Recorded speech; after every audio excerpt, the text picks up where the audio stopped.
Assalamu alaikum and welcome to day 3 of the Ramadan Dua Accelerator.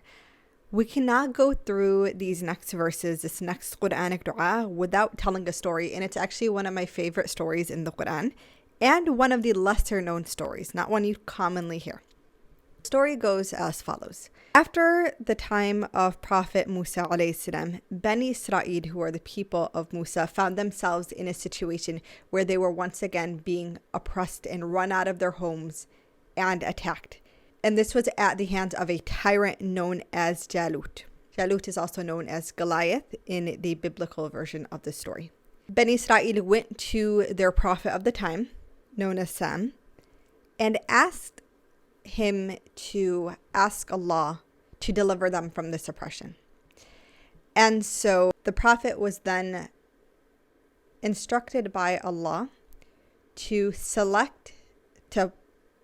up an army and select one person who would then be the king of those people and would lead the army to the battle. When Allah subhanahu wa ta'ala inspired the prophet with who that king was going to be, his name was Thalut.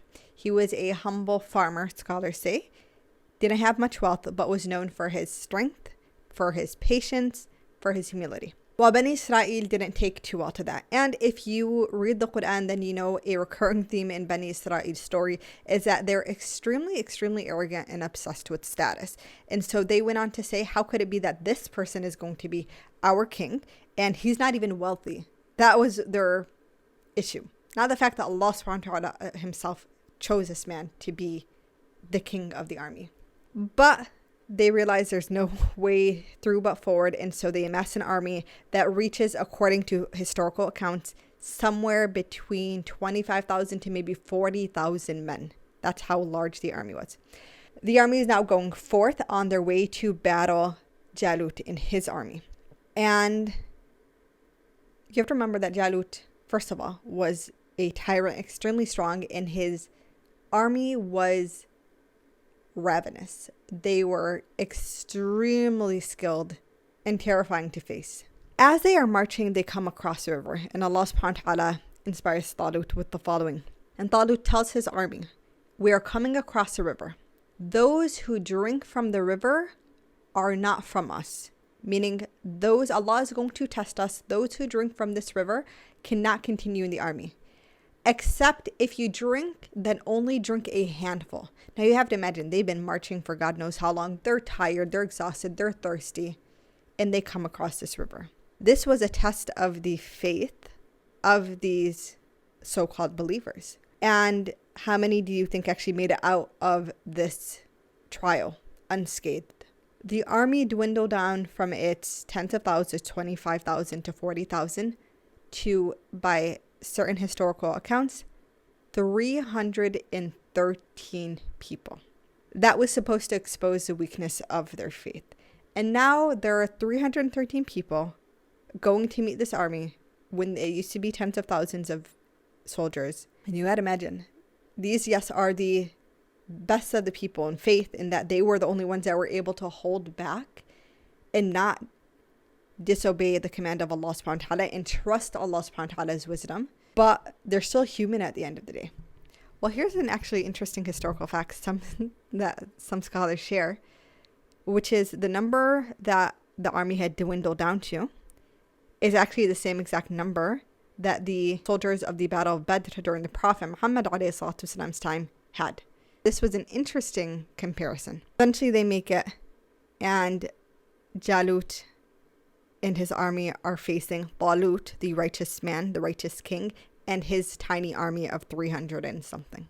They're told to encourage them as a means of encouragement. How often have you seen a small army take on a large army and win? I.e., it's happened before, it can happen with us. But when they face this terrifying army of Thalut, this is what they say. أعوذ بالله من الشيطان الرجيم بسم الله الرحمن الرحيم ولما برزوا لجالوت وجنوده قالوا ربنا أفرغ علينا صبرا وثبت أقدامنا وانصرنا على القوم الكافرين. And the translation goes as follows. And when they went forth against Goliath and his hosts, they said, O our Lord, pour patience upon us, make firm our steps, and help us against the disbelieving people. Now, there are a few nuances in the wording here that I actually want to look at. They say, أفرغ علينا صبرا, and it's translated as pour.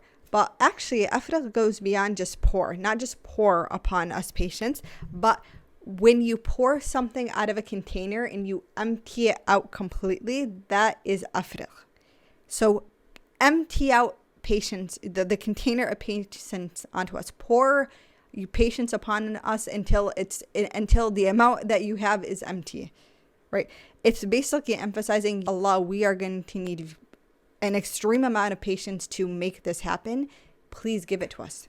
The next nuance is وَثَبِّتْ أَقْدَامَنَا. It's very interesting. Of all the things they could ask for, what did they ask for? Steadfastness. ثَبِّتْ أَقْدَامَنَا, meaning put our feet firmly in place. And this is interesting, but it goes to show a very particular technique that you can use in dua, which is you use wording that resembles the exact emotion that you're feeling. What does fear, extreme fear, make us do, right? Run away. A lot of times what you're going to do in a situation like that is you're going to turn back and you're going to run away. They're specifically asking a dua that counters what their natural inclination would be. So Allah, instead of us feeling the fear that leads us to run away from this challenge, make our feet firm upon where we're standing so we don't run away. That's one. That's a physical part of this dua, but also the metaphorical part is give us steadfastness, i.e. give us the courage to move forward. There is a very physical aspect of this dua, then there's a more spiritual, mental aspect of the dua as well. What ends up happening? Well, Jalut is seeing this army. He's thinking, obviously, we're going to crush it. We're going to kill them. It's going to be easy to destroy this tiny, pathetic army. And so he challenges the army and says, bring out your best warrior and let us fight one another. Right? And this is actually a very common practice of the wars and battles of the past, where they used to start off with one-on-one combat before entering into the full-on battle. Thalut, the righteous king, now has to decide who to bring forth. And after some consultation, he makes the decision to bring out a young man named Dawud.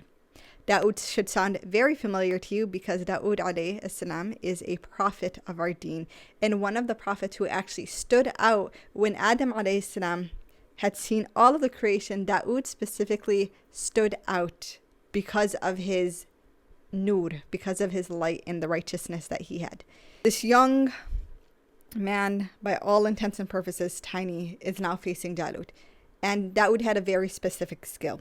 He was extremely skilled with a sling. So you guys don't know what a sling is? It's that little contraption where if you pull back on the elastic, it'll fire whatever is in there.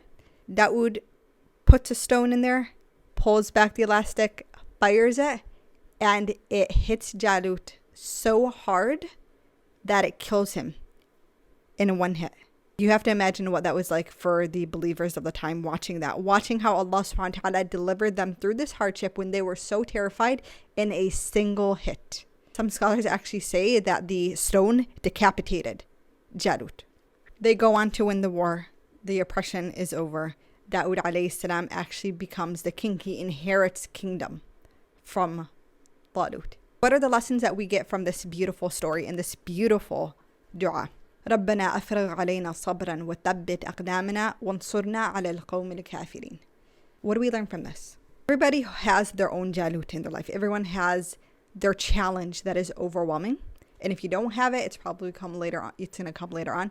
There's something that's crushing you. There's something that's instilling so much fear in you that you fear if you face that challenge, you're going to end up running away. You're not going to have what it takes to rise to the occasion. Maybe you're looking at it in worldly matters. I'm not smart enough. I'm not strong enough. I'm not disciplined enough. I'm not skilled enough. But how often has a small army overcome a large army? I.e., how often has it been that the underdog ends up being the one who succeeds and makes it to the end?